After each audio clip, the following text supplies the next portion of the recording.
പ്രിയ സഹോദരങ്ങളെ, ഇന്ന് നമുക്ക് ചെറിയൊരു ചിന്തയിൽ നിന്ന് തുടങ്ങാം. നമ്മുടെ ജീവിതത്തിൽ എന്തെങ്കിലും പ്രശ്നങ്ങൾ വന്നാൽ നമ്മൾ ഉടനെ ചോദിക്കുമല്ലോ, എന്തുകൊണ്ട് എനിക്കിത് സംഭവിച്ചു? ചിലപ്പോൾ നമ്മൾ ദൈവത്തോട് പോലും ചോദിക്കും, കർത്താവെ നീ എവിടെയാണ്? പക്ഷേ ഞാൻ ഇന്ന് നിങ്ങളെ ഒരു വ്യക്തിയുടെ ജീവിതത്തിലേക്ക് കൊണ്ടുപോകാം. ശബ്ദമില്ലാതെ ജീവിച്ചെങ്കിലും ലോകത്തിന് വലിയൊരു സന്ദേശം നൽകിയ ഒരാൾ,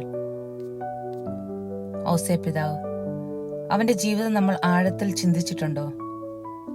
അവൻ രാജാവായിരുന്നില്ല, അവൻ പ്രസിദ്ധനായ ഒരു പ്രസംഗകനായിരുന്നില്ല, അവൻ വലിയ അത്ഭുതങ്ങൾ ചെയ്തവനായി ബൈബിളിൽ എഴുതിയിട്ടുമില്ല. പക്ഷേ ദൈവം അവനെ തെരഞ്ഞെടുത്തു. എന്തുകൊണ്ട്?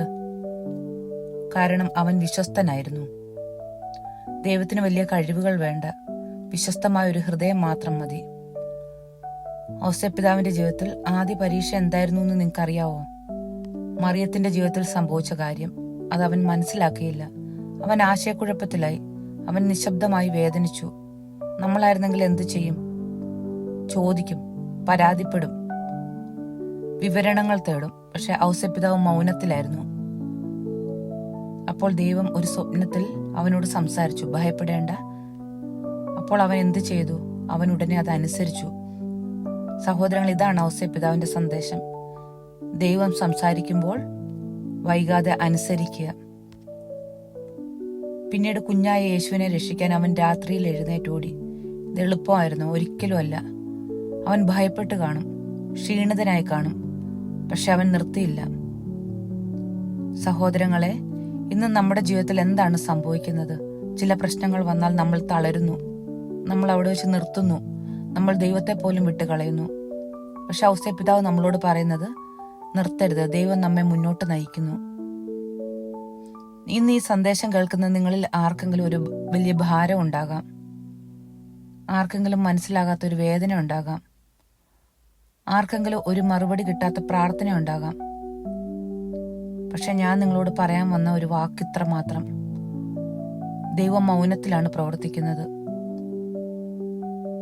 നമ്മൾ പലപ്പോഴും വലിയ അടയാളങ്ങൾ തേടി നടക്കുന്നു, പക്ഷെ ദൈവം പലപ്പോഴും മൗനത്തിൽ പ്രവർത്തിക്കുന്നു. ഔസേപ്പിതാവ് അത് മനസ്സിലാക്കി. അവൻ ശബ്ദങ്ങൾ തേടിയില്ല, അവൻ ദൈവത്തിന്റെ സാന്നിധ്യം മാത്രം തേടി. സഹോദരങ്ങളെ, ഇന്ന് നമ്മൾ ചോദിക്കേണ്ട ഒരു പ്രധാന ചോദ്യം: ഞാൻ ദൈവത്തെ കേൾക്കുന്നുണ്ടോ? അല്ലെങ്കിൽ ഞാൻ എൻ്റെ പ്രശ്നങ്ങളുടെ ശബ്ദം മാത്രമാണോ കേൾക്കുന്നത്? ഔസേപ്പിതാവിന്റെ സന്ദേശം വളരെ ലളിതമാണ്: വിശ്വസിക്കുക, അനുസരിക്കുക, ഭയപ്പെടരുത്. നമ്മുടെ ജീവിതത്തിൽ ഭയങ്ങൾ വരും, അനിശ്ചിതത്വങ്ങൾ വരും, കണ്ണീർ വരും. പക്ഷെ വിശ്വാസം ഉണ്ടെങ്കിൽ നമ്മൾ തളർന്നു പോകില്ല. സഹോദരങ്ങളെ, ഔസേപ്പിതാവ് ഒരിക്കലും വലിയ വാക്കുകൾ പറഞ്ഞിട്ടില്ല. പക്ഷെ അവന്റെ ജീവിതം പറയുന്ന ഇതാണ്: ദൈവം നിന്നെ തിരഞ്ഞെടുത്തിരിക്കുന്നു, നീ ഒരിക്കലും ഒറ്റയ്ക്കല്ല. ഇന്ന് നമ്മൾക്കൊരു തീരുമാനമെടുക്കാം: കൂടുതൽ വിശ്വസിക്കാൻ, കൂടുതൽ പ്രാർത്ഥിക്കാൻ, കൂടുതൽ ദൈവത്തെ കേൾക്കാൻ. ഇപ്പോൾ നമുക്ക് ഒരുമിച്ച് പ്രാർത്ഥിക്കാം. ഔസേപ്പിതാവേ, എന്റെ ജീവിതത്തിലെ എല്ലാ ആശങ്കകളും നീ അറിയുന്നവനാണ്. എനിക്ക് ശക്തി തരയണമേ. എനിക്ക് ദൈവത്തിന്റെ ശബ്ദം കേൾക്കാൻ സഹായിക്കണമേ.